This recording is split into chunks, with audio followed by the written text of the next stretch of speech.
Namaste, Dr. Swamy, Namaste, Jagdishji, and all our viewers around the world.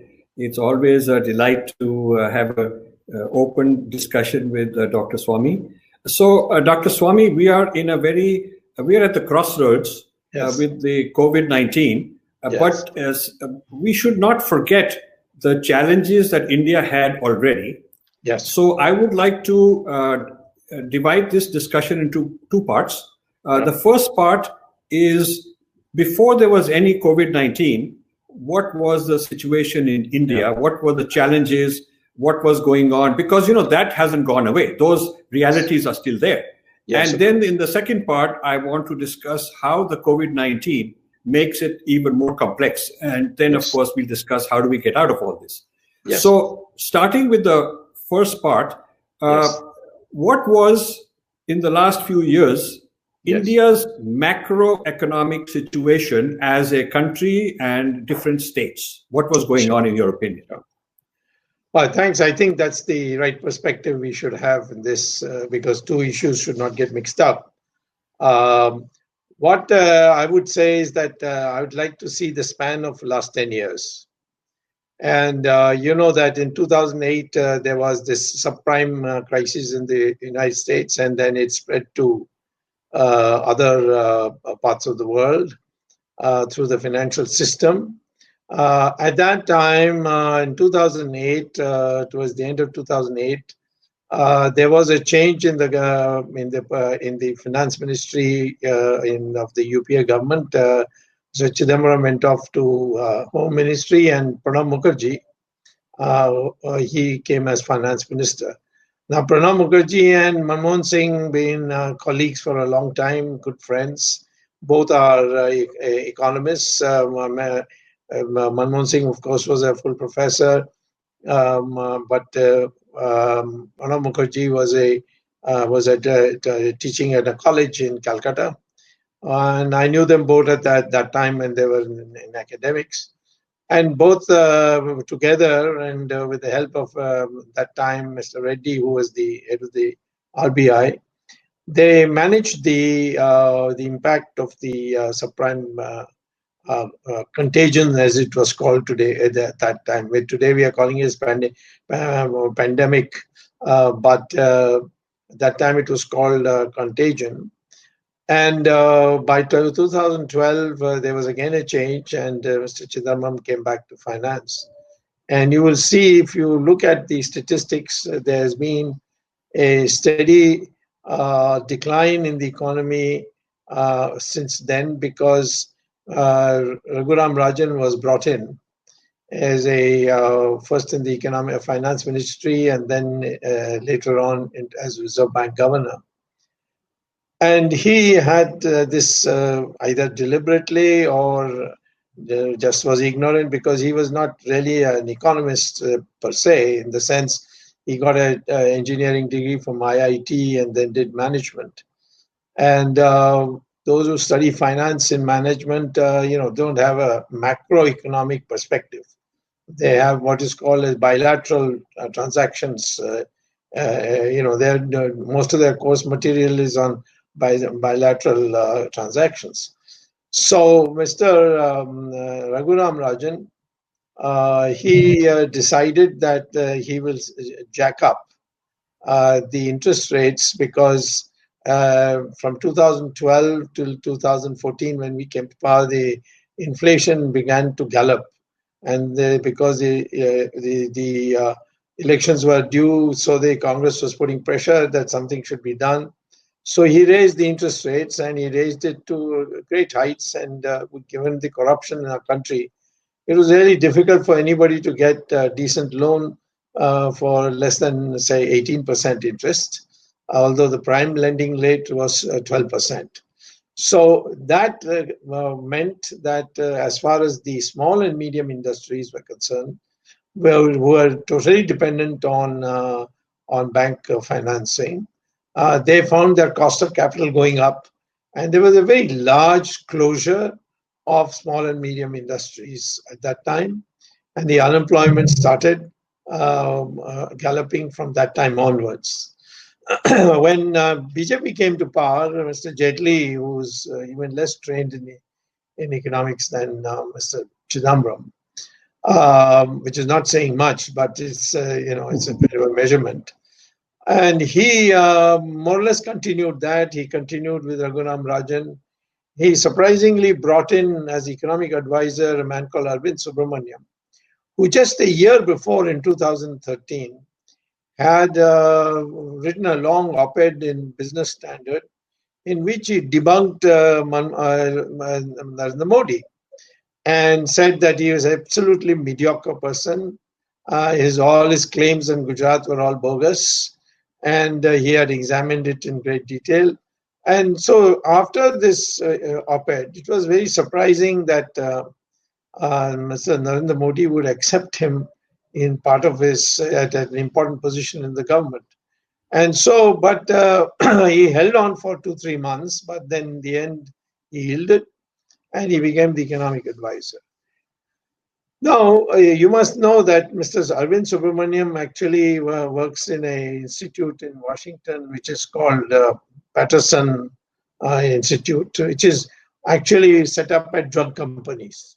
So he really, that company, that institute, Patterson Research Institute in Washington, produces a lot of research papers on drugs and expanding their markets abroad. And in 2013, again, Mr. Arvind Subramaniam was called to the U.S. Congress to depose on why India was taking such a protectionist stand on drugs coming from the United States.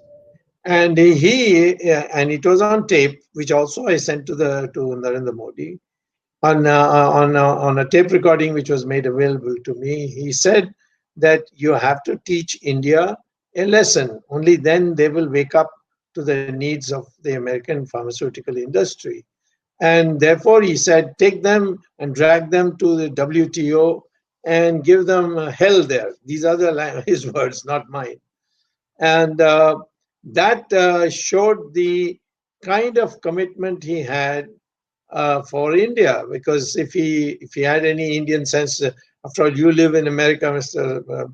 Malhotra, and everybody knows that you won't brook any such nonsense for what India, even though you live in the United States. And therefore, for him to do this showed exactly what he is. And he was made chief economic advisor.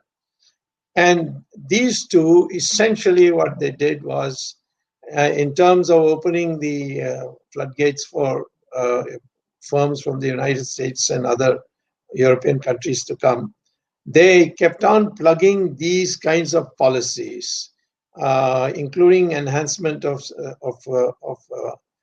taxes, bringing in the this GST, which is a disastrous instrument.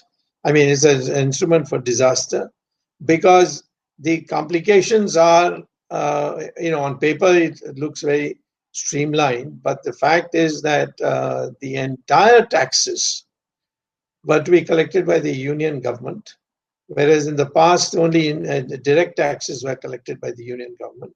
So these entire taxes were collected by the union government at the place of sale. And so the taxes which state governments were earning at the ex-factory stage had to be foregone, and they had to be compensated.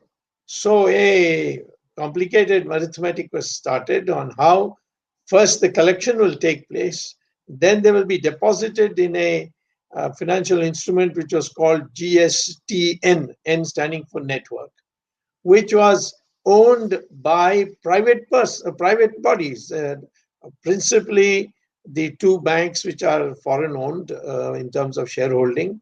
One was the HDFC Bank, and the other was the ICICI Bank.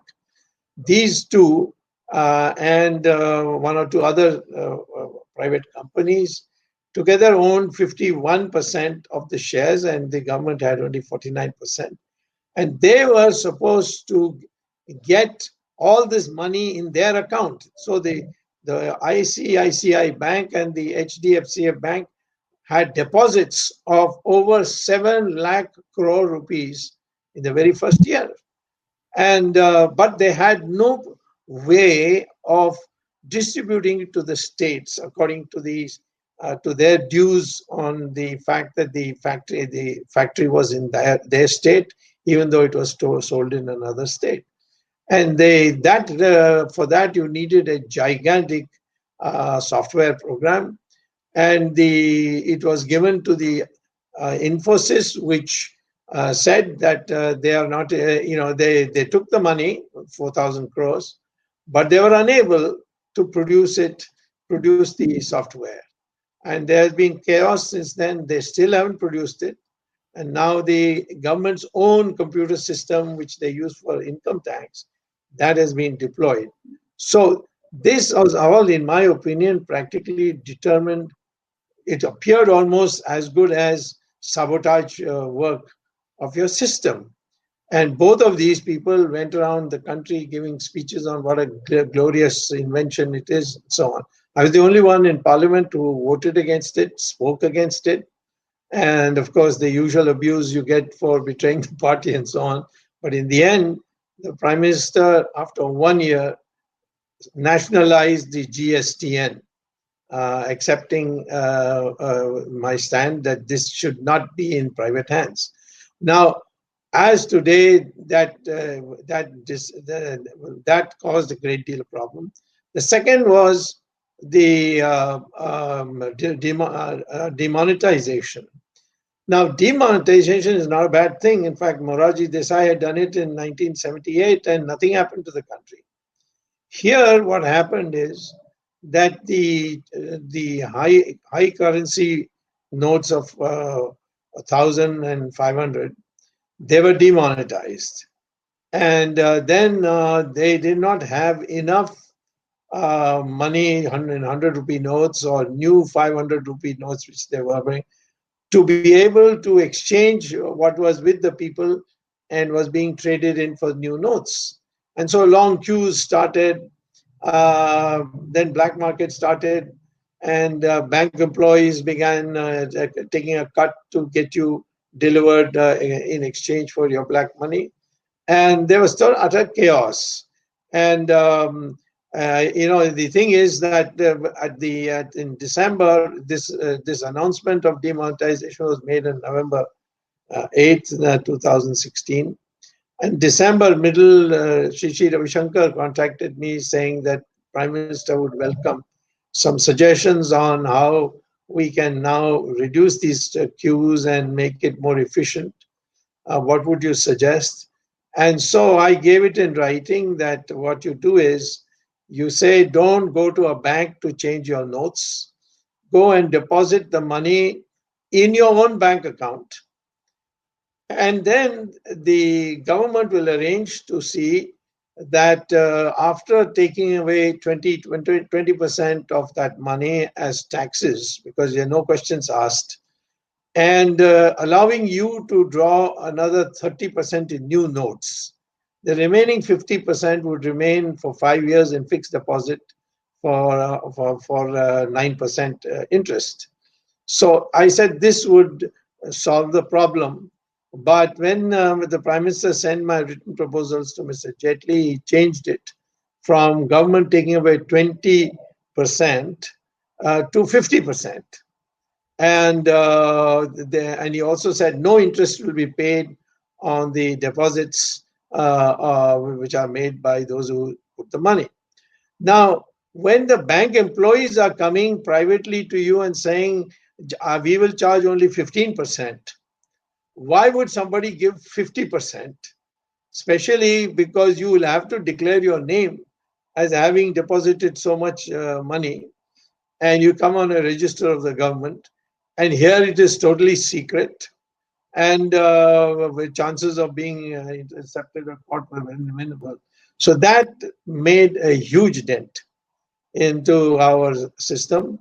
But the statistics were getting fudged. They changed the base year from 2004-5, 2000 for the year 2004, financial year 2004 to 5 to somewhere in I think 2012, 13. And so, therefore, they got an artificially high growth rate. So they passed that off. There was a controversy on that. And then the question of on demonetization, they used what they call as informal sector estimates, which are usually based on sample surveys, but there were no sample surveys. So a linear projection was made of 2 years ago. And all kinds of frauds on the estimate of the GDP and its growth rate were made, and it came in the press. I'm sure you sitting in the United States must have seen all that. And but what was clear, and I was writing this in op-eds in Hindu newspaper from 2015 onwards, that we had begun declining, and that I said it was a tailspin, and that we will end up in a crash. And in the meantime, the banks, because of these high interest rates, began getting a lot of NPAs. So the banks were in also getting into a crash.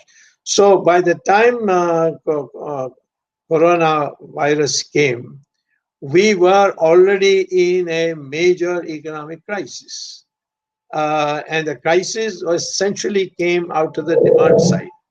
People were not buying. Automobile showrooms were full of cars. Nobody was picking them. So these provisions, everything, the demand, because people, were being charged very high. The taxes were being increased. Two, the harassment was tremendous.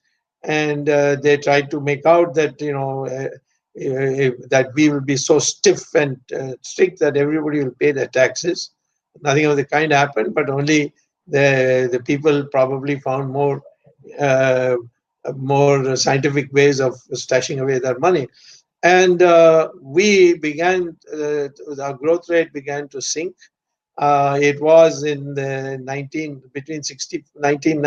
2014, 2015, we grew to 8%, and then every year it declined.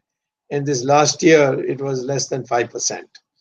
And now, I believe after the coronavirus thing has come, it has dropped to 0.5%, and probably it will be negative by the time we reach the financial year, end of the financial year in March 31st, 2021.